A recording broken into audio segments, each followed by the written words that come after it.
Etan Devo Show. Here are former Syracuse standouts Etan Thomas and Eric Devendorf. What's going on, E? How you doing? I'm doing pretty good, man. How you feeling? I'm feeling good. I wanted to shout you out, man. I know it was your birthday earlier in the week, and it's April. April is the best month. It's your birthday. My birthday is the 21st, so it's a lot of good birthdays happening in April. So I want to say happy birthday to you and let everybody know out there that it was your birthday this April 1st, right? April 1st, April Fool's Day. Yep. Yeah. No April Fools on your birthday. That was the real thing right there, though. It's funny because I grew up, my mom would always get me, for some April Fool's jokes. She was notorious for that. But, yep, that's what I grew up with. Nice. So it's not Monday, but it's Thursday, and we're back on this week. And E, we got a lot to talk about, man. We got the portal happening, a couple of signings, a lot of stuff's happening with Melo, with the commencement, and obviously being inducted to the Hall of Fame. But let's start with the portal. That's what everyone wants to hear, obviously. In the two signings that Syracuse had, they had Kyle Williams and then Nate Kings. From Oregon State. So give me your take on those two guys and how it's going to help the Orange going into next year. So I think we took care of two needs. I know a lot of the fans were kind of reacting to seeing how productive they were with their former teams, and they're looking at the points per game and the minutes, but you got to look more of like what they can bring to the table. We needed some shot blocking, rim protecting, an athletic five that could pick and roll and finish at the rim. Those are things that we needed. We also needed a shooter. Those filled those two needs. But it's the transfer portal is a little tough because it's like, do you try to get, like, it's like the bird in the hand is worth more than, two in the bush type of thing. So you could get this player here, but do you try to gamble to get this other player that, 5 or 6 schools are getting? You might not be kind of high on the list, and then you might not get him, and then you're stuck. You know what I mean? So it's kind of a tricky game. But no, I think that they could be, players that really contribute. And we just have to see how they fit into the system. What do you think? Yeah, I like your take. I like the pickups. It's not. So these two guys aren't guys who are like program changers, right? It's not like a superstar guy coming in and your $2-3 million guy out of the portal. We haven't had that happen yet. I'm hoping we could get a point guard who is a guy who's a game changer and a program changer, because we need that. We need another big, and we need a lead guard, a point guard. But we need a shooter, obviously, with Chris Bell leaving, and he's long, he's athletic, 6'5". Again, you look at the stats can be misleading. I haven't really seen him play. I just watched from the highlights, but 44% from the three-point line. He shot 50% overall. He's not a guy that's really going to go inside too much. I think he could help us out in transition. Talked about his athleticism. He only averaged 2 rebounds. But again, Oregon State, it might have been a whole different system for him. Maybe that wasn't what he needed to do. He was just a guy who was outside of the perimeter, and that's what he added. So we got our shooter at the 3. He's a big shooter. I think he's long and athletic. Defensively, he could definitely help us. And then talking about Williams, he's a guy who's just active big. There's always a place for him on any team. A guy who wants to block shots. He can switch on the pick and rolls. He's going to run the floor. And I think that's what Syracuse needed to get back to. Just getting out, playing fast, trying to get out in transition. They were terrible in transition this year. There wasn't a lot of transition buckets. So adding a guy who can get out in the wing, shoot the ball, that helps transition, and then a big who can rim run and be efficient around the rim, that's going to help. But I think defensively with that big guy, with Williams, we definitely got better being able to switch the pick and rolls. And obviously this year, that's where we really, really struggled, right? Especially with Eddie, who, was more like a methodical big, a guy who was a back to the basket, really high IQ, but, struggled defensively and struggled protecting the rim. So we got better in that area, rim protection, shooting, and now we need to add two more guys. You need to get a point guard because it can't be JJ this season. He's shown flashes where he's capable, but we need a guy who can come in, score the basketball, get in the paint, but more importantly, being able to make decisions and getting guys in their spots, right? That's super important. I mean, it's like the quarterback of your team, E. You know, if you got a guy who could make everybody else feel comfortable, take the pressure off of JJ, and get Kings where he could just spot up and knock it down, they're going to be so much better. And I think as far as a big goes, you don't necessarily need a big who has to be able to score the basketball, right? I mean, we want him to be capable around the rim. But you got Donnie, you got JJ, and then if you could lock up a point guard, those could be your three scorers. But I think if you get a guy who could really protect the rim, William can come up and back him up. But a guy who's a threat around the rim, but is not a guy who you're looking to score, 15 points a game. We don't really need that. More so a defensive guy, a guy who can rim run, and a guy who's capable around the rim. Yeah. I think that losing Batar in the to the portal, I think that he would have provided a backup. You know what I mean? Big man, somebody who was a service. Like he did the dirty work. He was able to do, and losing him to the portal, I don't know. You know what I mean? I was kind of surprised that he did leave. I know there's different speculation of why he left. But you think we need another 5 to, kind of do all the dirty work, like a hard-nosed rebounder type to be able to get those tough boards and things of that nature. I don't know. How many are we looking to add in this portal? What do you think? What do you think is the number for us? And I said Kyle William. It's William Kyle. So I got the first name and the last name mixed up. No, I mean, honestly, a point guard is huge. You need a guy who's a game changer. But as far as the 5 goes, you need another guy, because I don't think the guy from UCLA, I don't think he's a starter. I don't think he's a guy that you start. I think he's a guy who could come off the bench. He could come in for Donnie. He could come in for the 5-man as well. Right, he's a guy that's perfect coming off the bench, just bringing a spark, bringing energy defensively. He's a lob threat. Like I said, he's a guy who could rim run. But I still think they need that front court presence, especially. I think Donnie, he's definitely going to improve on both ends of the floor. He's not the greatest defender, and I think if we could get a guy at the 5 who's a really strong defender, and again, a guy who's just a presence around the rim. If he could step out, he can pick and pop. Obviously, that's a plus. But almost a guy who could help Donnie defensively, right? Where Donnie could, because Donnie's he's good off the weak side, right? Like coming and blocking shots, he's capable of doing that. Like one-on-one guarding guys, he struggled a bit this year. So if you could get a big in there who could really hold it down defensively, and then you could kind of let Donnie roam around a little bit and let him block shots coming from the weak side and get out and run and play like that, I think that's going to be better for Syracuse. Do you think that we should mix in a little bit of zone a little bit more? I know a lot of fans kind of wanted to see the zone a little bit more this past year. We struggling kind of defensively at times. Do you think we should mix it in a little bit more? I mean, I think it just depends on the personnel, and it depends on who you're playing. I mean, I like it to be able to go to it, right? Especially if you have length up top, if you have length in the bottom.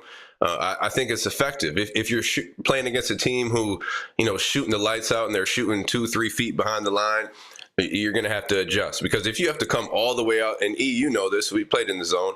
If your wings have to come that high on the 3-point line, now the whole backside is wide open for lobs and getting in the gaps and whatnot. But I think it's good just to have that in your back pocket, but you have to have the personnel to do it. You have to have the athletes. You have to have guys who are active and moving, because the 2-3 zone isn't just a stand around zone. Especially how we played at Syracuse, or how we used to play it. You have to be active. You have to be athletic. You have to know your spots and know your rotations. But yeah, E, to your point, I think it's good just to have it, right? Just to switch it up sometimes coming out of timeouts, or coach always used to. I mean, we always played the zone, but coming out of the timeouts, just if going from man to that 2-3 zone and just mixing it up a little bit, frustrating the opposition. But it's good to have that in your back pocket, definitely. It's interesting because I hear a lot of conversations about the transfer portal, and a lot of people complaining about it a lot. What are your thoughts on the transfer portal as a whole? Do you think they need to adjust it? What are you think it's ruining college basketball? What do you think about the transfer portal? I mean, look, I don't have the answers. I just saw a stat today where it said almost 4,000 Division I, Division II athletes entered the transfer portal. I mean, a lot of those people or a lot of those players, they won't be getting picked up, and they won't even be getting picked up by their former school. So where are they going to go? It has to be something where you can only transfer once or twice, right? They have to be able to do that, and then obviously the NIL they have to figure out. It has to be contracts. It has to be a salary cap. This has to be. It has to be. What's the word I'm looking for? They have to figure it out because right now it's the wild west. You know, I like the portal where they're giving players opportunities, but it shouldn't be. You shouldn't have to be able to transfer 3-4 times. I mean, that's crazy. Yeah, there's some players that are at a different school every single year, from their freshman to their senior year. Yeah, but I was also looking at a stat that showed the number of coaches that moved this year, and it's almost like 50. I mean, and that number keeps going up more and more. So, if your coach keeps leaving, then you have a new coach that comes in and he's not really feeling you, you're not part of his program, then you kind of got to leave. So, I mean, players are put in kind of tough positions where, their coaches are leaving. And that's why I struggle with it when I hear people say that it should be kind of limited to one time. What if your coach leaves, he gets fired twice? So they just move. Or they tell you that they're going to stay there for, the duration, and they leave right after the tournament. There's a lot of different factors that go in, but it's hard for me to say that there should be a specific number when coaches move around the way that they do, especially during the tournament. Like, coaches were out interviewing and, talking to different, schools. And as soon as the tournament was over, boom, they're gone. That's kind of tough to have to regulate the players, but then not the coaches. No, that's a good point, because now a new coach comes in, and, he doesn't like your style of game. Now you're not playing, and now you're out the rotation. Now everything is different. So I don't have the answer, but they just need to figure out on both sides. It just has to be accountability on both sides. My whole thing is this: I don't want to see a guy every time something wrong happens or you don't get the playing time you think you deserve, just going off and going to a different school. Like you got to be able to go through some type of adversity. And again, it's different situations and different scenarios for every single player. But I don't want to see guys continually run from the problem. Let's figure it out. Like, okay, get in the gym a little bit more. If it's a coach who's like, he just doesn't like you, that's a different situation, right? Then you have to transfer. But I just think a lot of times with the transfer portal and just the whole landscape of college basketball, what is teaching these guys is, as soon as adversity hits, as soon as you hit a couple challenges, you run the other way. And that's when you're done with college basketball. That's not how it is in life. You're going to have to be able to face these problems and figure it out. You can't just keep running to the next place, because it's going to be the same situation. You're going to have to deal with the same challenges. So I just don't like how, people are so-called running from the adversity. And I know we got to go to a break real quick, but let me just say this point real quickly before we go. People always have to take into consideration that a lot of times coaches are telling players to go into the transfer portal, that you're not going to play here. We're not going to award you another year of a scholarship. So you need to go into the portal. That happens a lot more than people think. You could talk to different players. You could talk to different guys. Some players don't even want to transfer. They're being pushed out by the coaches. So you always got to take that into consideration. But let's take this break, and we'll be back with more, a lot of this. So we have a lot to discuss. So we'll be right back.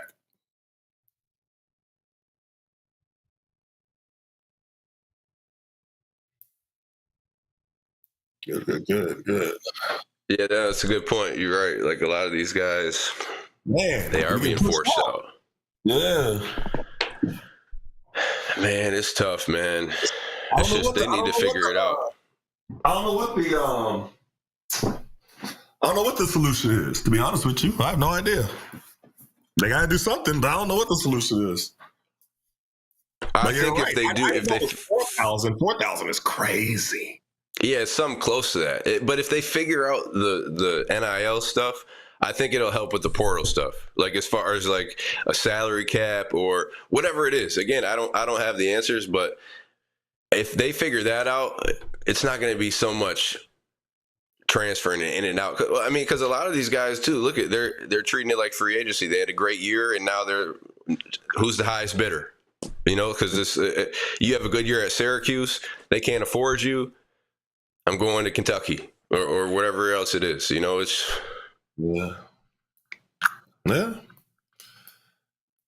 what was the problem with the coach argument, guys? You know how you say the coaches leave? The coaches have buyouts though. So it costs millions of dollars to the universities for the coaches to leave. So the players should have to have something similar. If you're going to leave, you got to pay us back or something. Yeah, there got to be some type of buyout, some in the contract. We don't even know if some of these guys are signing contracts. They're not signing multiple year deals though. So if guys start signing 2-year deals or 3-year deals, that's different. But everybody's signing 1-year deals. Yeah, they got to do something. They got to get more than 1 year. Well, and Paulie, a lot of these guys they're not getting paid from the university. Like these payments are coming from outside sources and businesses. So that's going to have to be through the business that they figure that out, right? I think so. I think everybody's trying to funnel it through one thing through a university. So like everybody donates to this, like the car dealerships and whatnot donate to the fund. And then it all comes through the university now. But I don't know. It's all confusing. It's confusing. But I don't have a big enough brain. Yeah, Yeah. They would have to have multiple year deals in order to be able to do something like that to get a buyout. But yeah, no, that makes it a little bit, adds a different wrinkle to it. Who's some of the point guards? I saw this must have been a fake thing. I saw probably the point guard from Georgia. Somebody said that Syracuse was going to land him. That was fake, right? I don't know. Everybody's saying it. Everybody just says it, and then they can take credit for being the first one to say it. Like, oh, that guy's in the portal. He's coming to Syracuse. They said that kid was like $2 million. I mean, because these two guys that they got, I kept saying William Kyle. He has 2 first names. His name's they probably weren't super expensive, right? I mean, it's hard to imagine those guys were $1 million. If you spend $1 million on those guys, yeah. Well, I mean, again, yeah, he's probably going to where his coach went, right?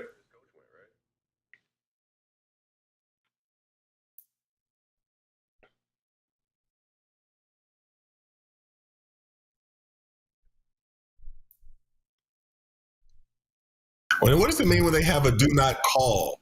I've seen that. Yeah, I was looking at that too. Yeah. What does that mean? That means so they can reach out to them, and the teams can't reach out to them. Okay, that makes sense. So they will contact the teams they're interested in. Oh, okay, all right. They don't want everybody calling them. Yeah. Okay. I'm sure they've been tampered with. Yeah, I'm sure teams are still doing it. 88 lucky homeowners, and this is your last chance. So hurry and call now for your free estimate at 457-6911. That's 457-6911. We're the nice guys. Broadcasting live from downtown Syracuse. We are live. We are local. We are Galaxy Media Partners. ESPN 97.7 and 100.1. This is the Etan Devo Show. Here are former Syracuse standouts Etan Thomas and Eric Devendorf. Hey, welcome back, everyone. Real quick, I just saw, we were talking about it during the break, but I saw a name go in the portal, and this was a few days ago, and Paulie even said something about it. Jalen Lowe from Pittsburgh, who was, I think he actually declared for the draft too, but he's able to come back in the portal. I mean, this is a guy that he was electric. You know, he dealt with some injuries at Pittsburgh. Pittsburgh didn't have a great year. They started off good, ended pretty bad. But that's the type of point guard I'm talking about. A guy who can get in the lane, create. He's a solid knockdown shooter. But he gets everyone in their positions. He's a good decision maker. That's the type of point guard that I'm saying. You know, where are those guys? And my whole thing is like Syracuse we're a top 5 or 6, whatever it is, historically winning program, like top 5 most wins in NCAA history. And no shade to these dudes that we signed. I think they're good pieces. You know, a shooter, a rim protector, active defender. I think they're good pieces. My thing is, like, if we want to get back to where, you know, we're talking about national championships and getting to we're talking about getting into the tournament. That was like a given. Getting in the tournament, we weren't talking about getting into the tournament. We were talking about winning an NCAA championship. And I know times have changed, and but I want to go after those type of guys, like 5-star recruit McDonald's, the best guy in the portal. Like, if, hey, $1 to $2 million, we got to spend it. You know, like, I want to hear those names. Like, where are those guys at? Even if we don't have it, I'm telling you, hey, we got it. We're gonna figure it out. we got to figure it out. I hear you, E, but you got to crawl before you walk. We ain't made the tournament. You talk about championship, Final Four. We got to crawl first. We got to get to the tournament. You know what I mean? So sometimes you got to go in steps. I mean, so I don't know. Yeah, you want to go and swing for the fence and try to get those guys, those 5 stars, you know, the top people in the transfer portal. But if you put all your eggs in that basket and then you don't get them, now you lost the guys that you could have gotten. So I hear what you're saying, but it's a risky game, and you know our bar is right now that we want to make the tournament. That's where we are. You know that's where it is. E, I know you want it to be that we're gonna try to get to the Final Four, but we got it. We ain't. How long has it been since we've been to the tournament? How many years? So, I mean, it was the last time it was with Buddy and they made that run and they lost to Houston, I believe. When was that, Paulie? 5 years, maybe 4 or 5 years. It's been a while.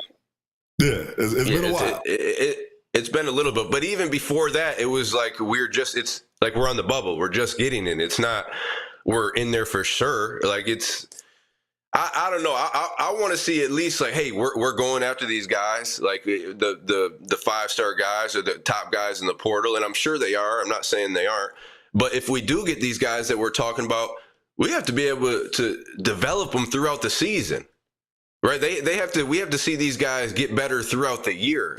I don't think we really see or saw these guys this year develop or get better. I mean, I didn't really see that, you know. I mean, tell me if I'm wrong, E, but I didn't see guys get better. I mean, JJ had a good year, right? He had a good year, but who really like got better from the beginning to the end of the year? I thought Eddie got better as it went on, and it might have been just him getting a little bit more healthy. But I thought Eddie played well, better in shape. A Eddie type player.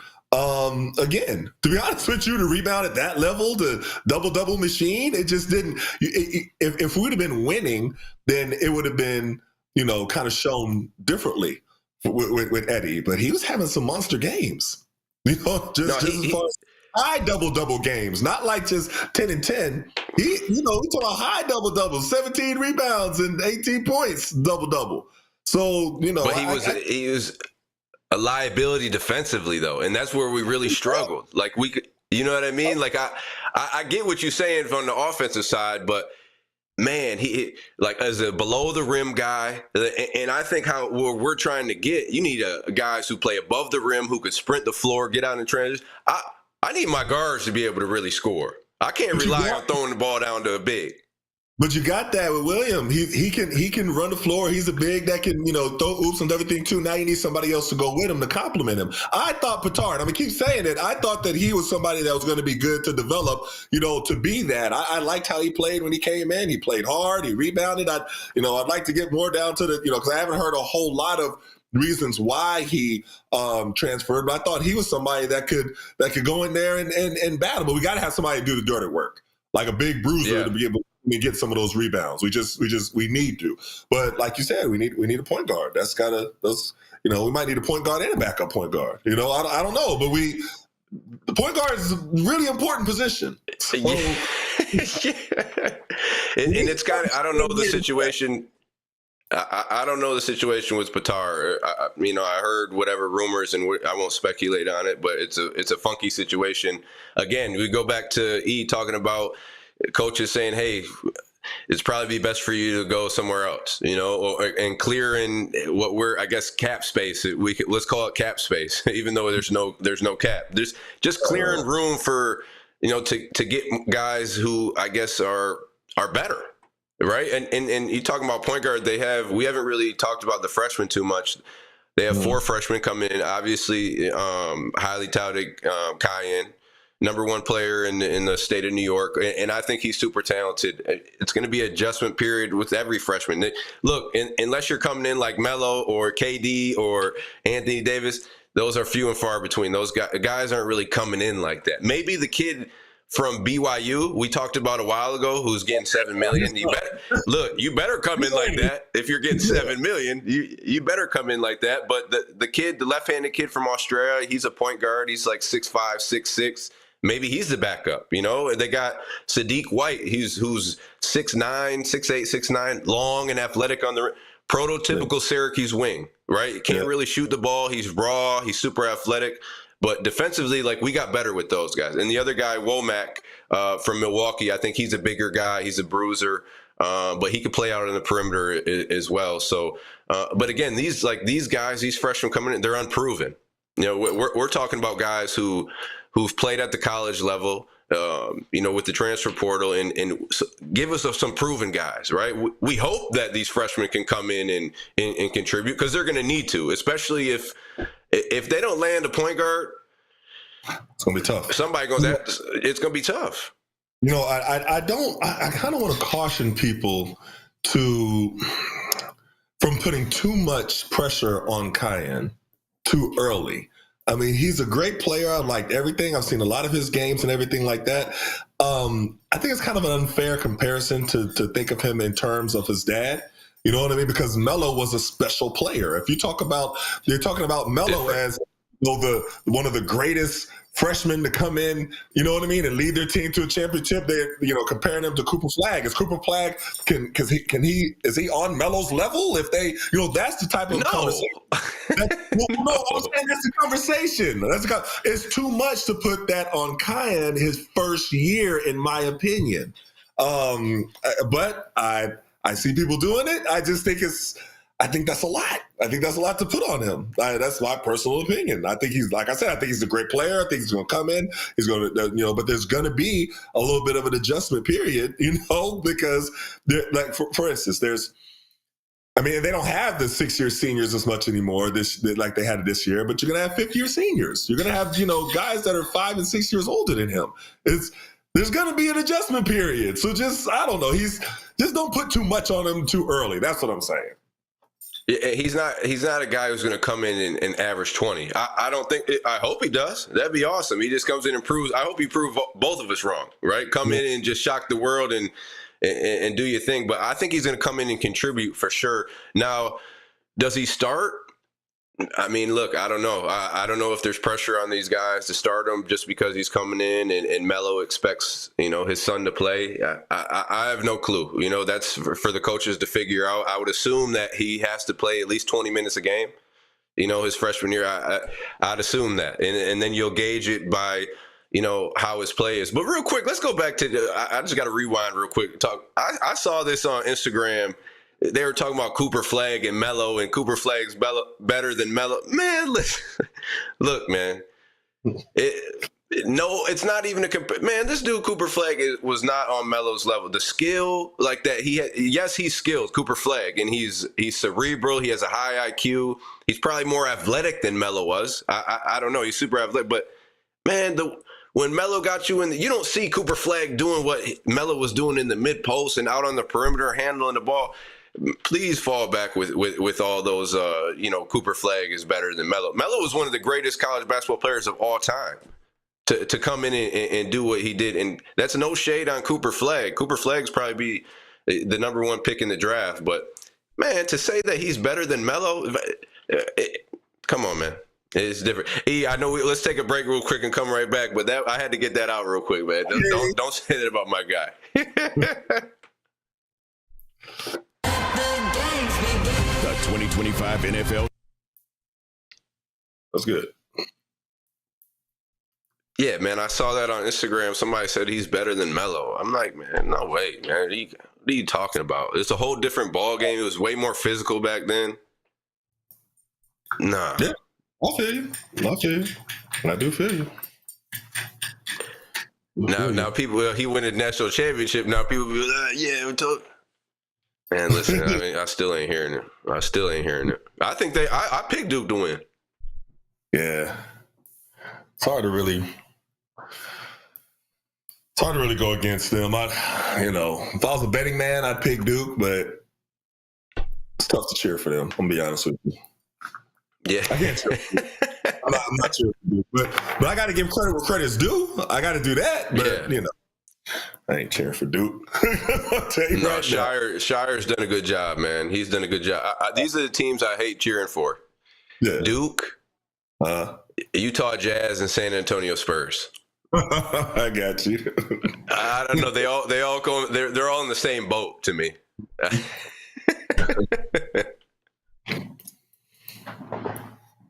Oh, Kev from Liverpool said Florida could win it all, but Auburn. I think they didn't beat Auburn in the regular season, did they? I don't know. Florida looks good. Auburn having that old lineup still be getting me though, but they look good too. The average age is like 24. Yeah, that point guard is a sophomore though. I think Pettigrew. Yeah, he's the one person that throws it off. He's tough, and he's tough too. Mm-hmm. No, he's real tough.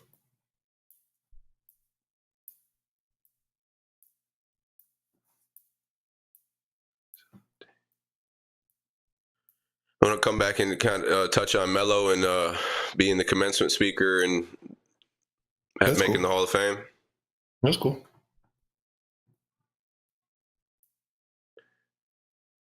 Yeah, Melo, KD, Beasley, top 3 best college players. I mean, we could have a discussion about that, but they're in there. I agree. Yeah, I mean, scoring-wise, yeah. Let's talk about Melo. Talk about Melo a little bit. Yeah, so first, basically he's in then, right? If you're putting on if he's the first ballot, he's in there. I think so. Yeah, I don't know how that works. I don't know either to say. But he deserves it, man. I agree. So when are these games? Is it this weekend? Yeah.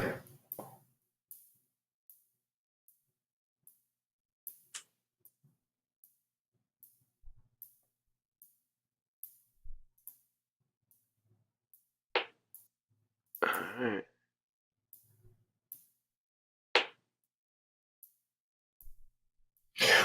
Quadir got into the transfer portal. Yeah, that's what they were just saying, yeah.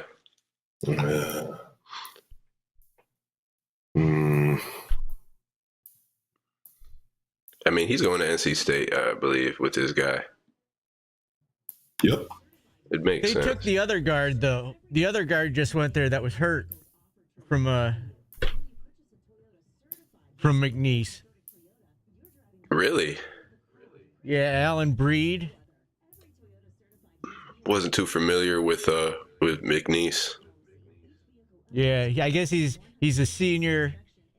He got hurt last season, but was averaging 17 before he got hurt. Okay. Well, that's the thing. We got to see how the ACC does overall. Are they going to pick it up as a conference? Because if they do that, then you really need to get a big time guy. Yeah, I think last year everybody had focused on football. So you think it'll be a better year overall for the ACC? Yeah. I think they'll spread it out more evenly.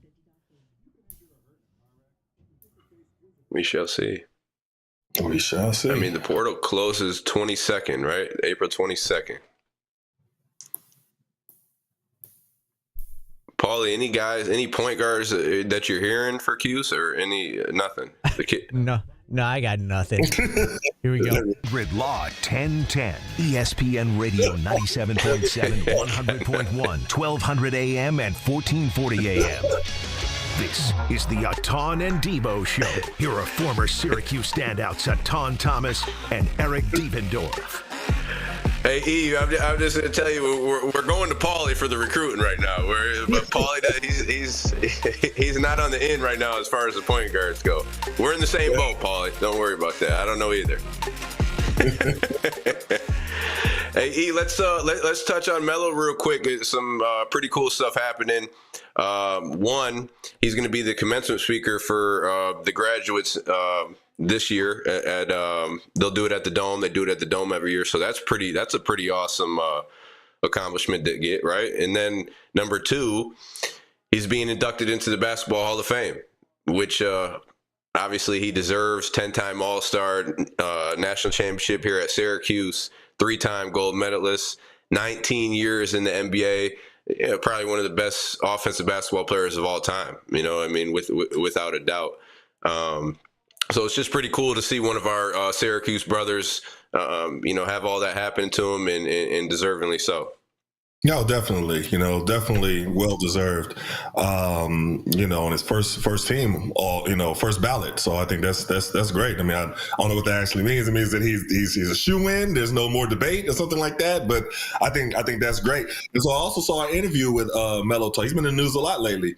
Saw an interview with him talking about how he wanted to buy into the Wizards organization, and he had his thoughts about he would do differently. He talked about the fan experience that, should be a lot better than it is right now. He talked about knowing, as a former player, knowing the personnel, about what it takes to be able to keep guys happy, to get the most out of guys while keep them healthy. It was a really good interview. And I honestly, I think it would be great, for Melo to buy in. I don't know if he was saying he wanted to take over the whole Wizards organization or if he wanted to be a partner, but I think it would be great. So I hope he does buy in.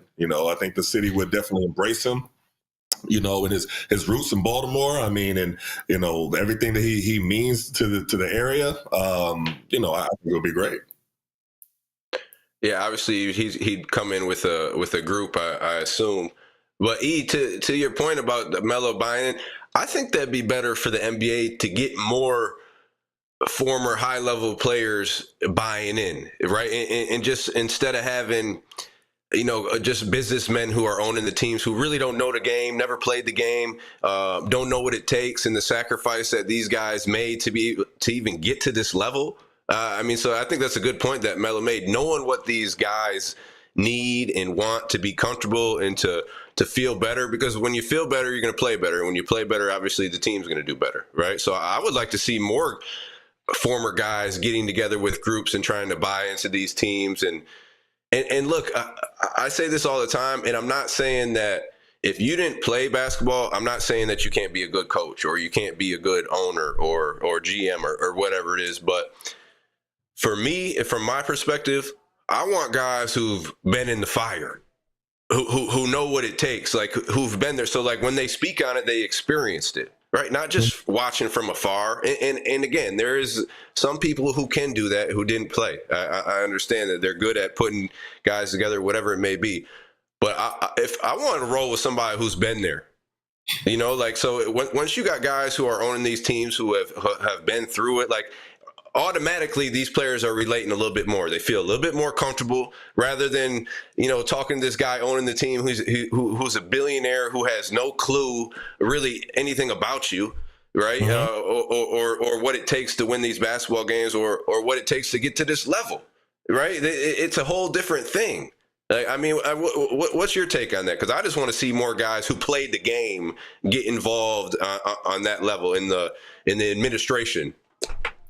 100%. And I think you're going to see more. LeBron said he definitely wants to get involved. And you heard, D-Wade is involved now, but he wants to do it on a different level.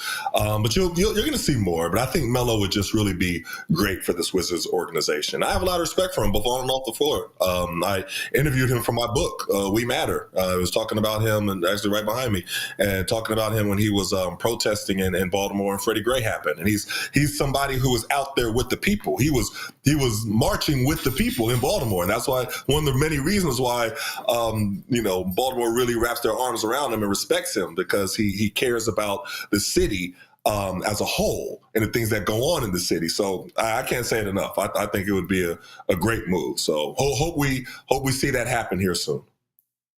And I'm a guy who could vouch for Melo because I went to a couple years ago when they had the Melo Classic, and they do it it was at Morgan State a couple years ago, I think it was, and he's in there. I'm talking about he's not just talking about, he's in the city. I was out to eat with him, and he's in the city, and the city embraces him, and it's kind of like and this is obviously we're talking about football now with Fran Brown. It's the same thing that Fran Brown is doing. Like he's making himself be seen. He's in the community. I just saw he spoke at a event like last week, just talking about community and what it means to bring people together.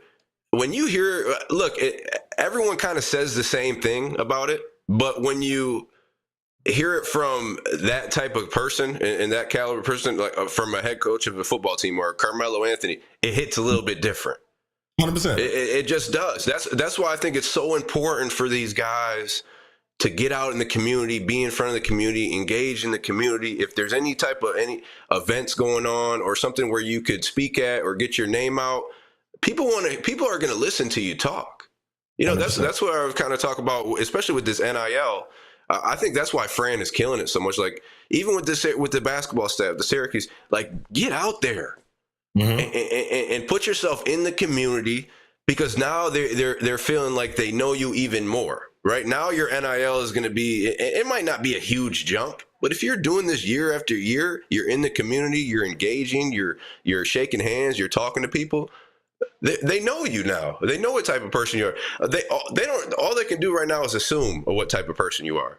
But when you get out there and start engaging and getting in the community, now they know you more so, and they want to help you out.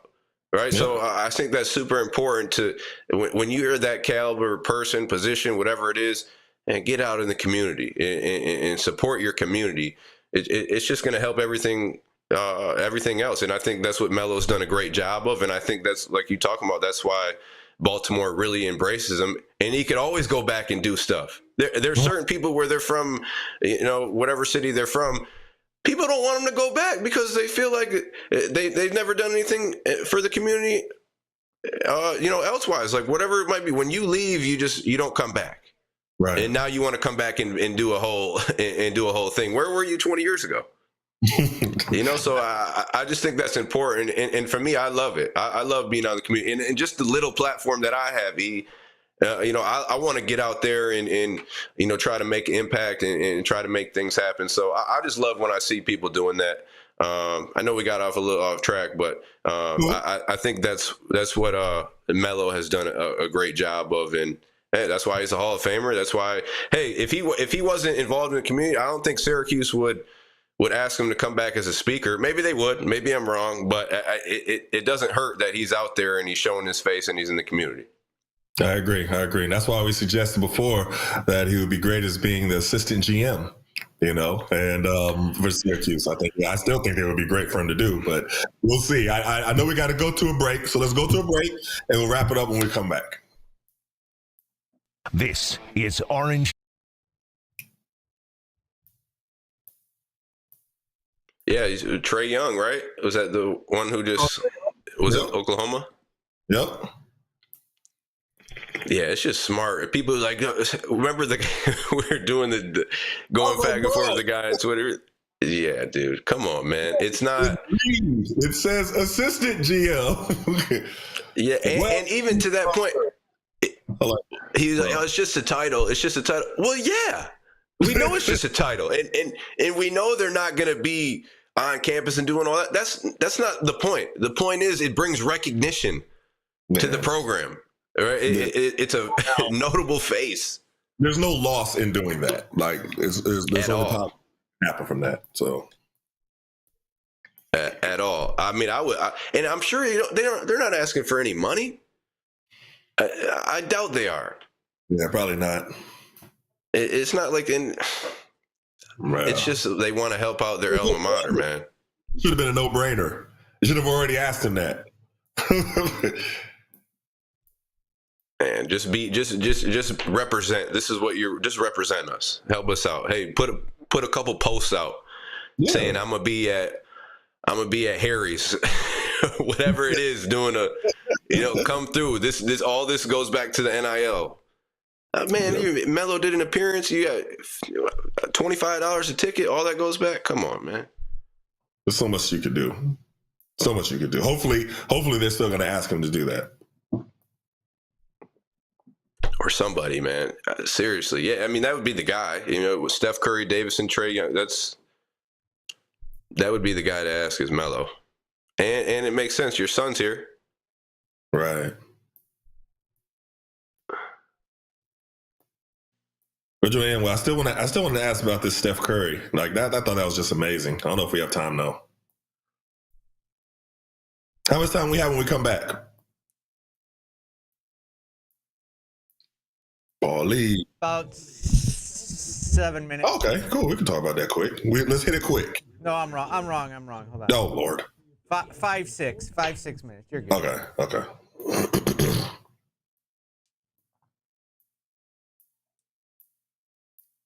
Okay, they're not going to suspend John Morant.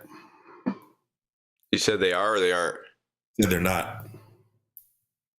Yeah, but just stop doing all that, dude. They said something like that. I'm like, bro. That was wild to me that they fired their coach. I know. There had to be something going on besides that, man.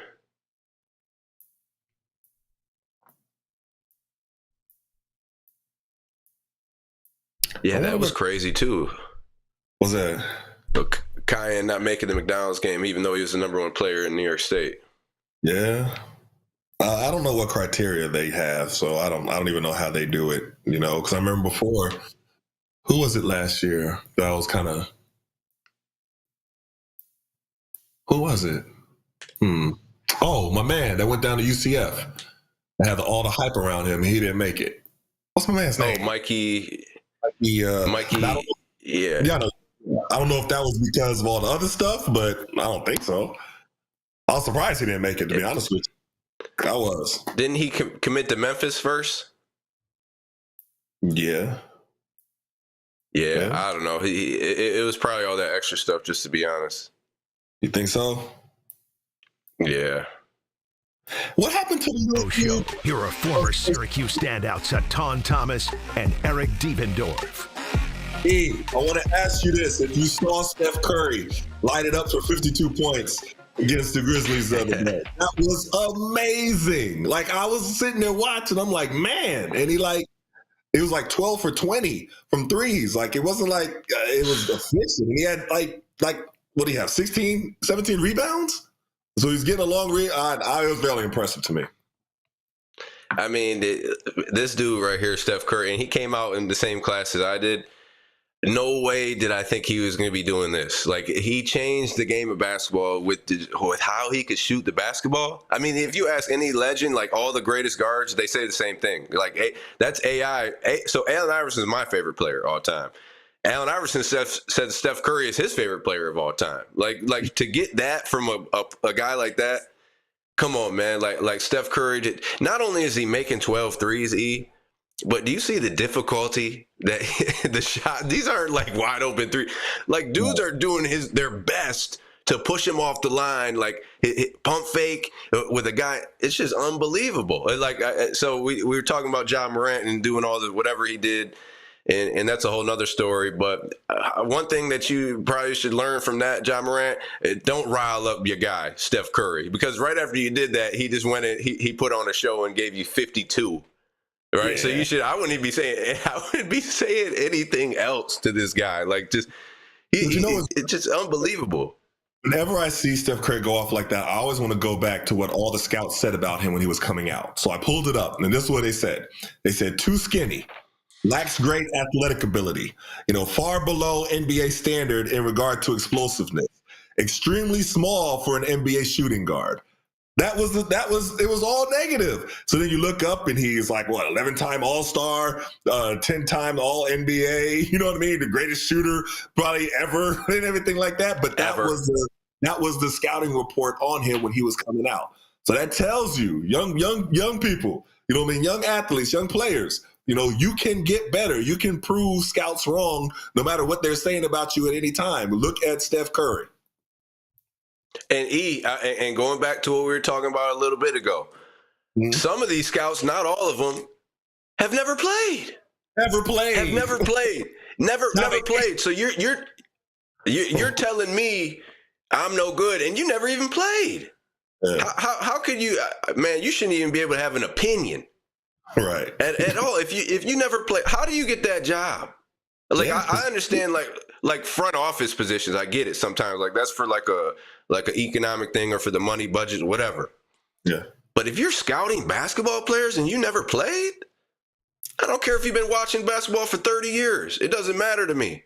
You haven't been. It's a difference when you played, because now you see you just know like some things that these players are going through.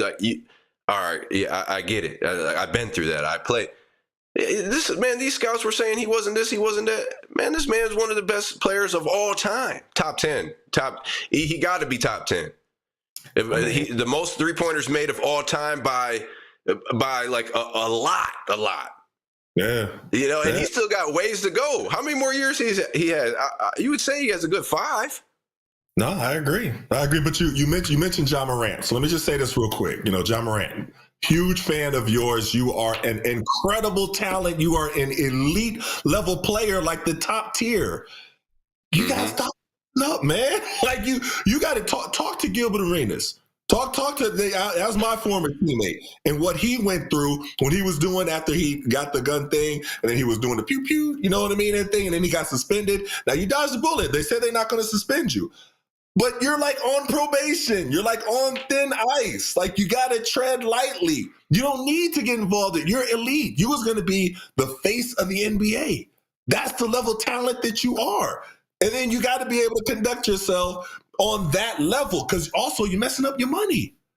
Like you're better than that. You ain't got to do no gun signs and all of this and stuff. You're an elite first tier player. Come on, man. Like I want to see you be successful. I'm a big fan. Like you are an incredible player, but you just got to stop with all the foolishness. Like I said, talk to Gilbert. He'll tell you how he messed up and tell you the mistakes that he made. But yeah, I want to see you be successful, man. My thing is, who's in his circle? Somebody has to just be real with him and let him know. Everybody's telling him, yes, you this, you that, you that. Gilbert should reach out to him. I'm not saying he will, but he should. He needs somebody just to hit him in the head, not really hit him in the head, but just get into him like, look, man, like, what's going on? You already had a real charge, and you still doing these antics like on the floor. And then you did it, and then you got 52 scored on you. Right, so just fall back from all of that. But yeah, man, a top tier player, one of the most athletic guards probably in NBA history. Yeah, right. You just got to fall back from all that and just play the game, man, because you've been through it. Yeah, I mean, I don't know what else there's to say. Like now he's just being silly with it.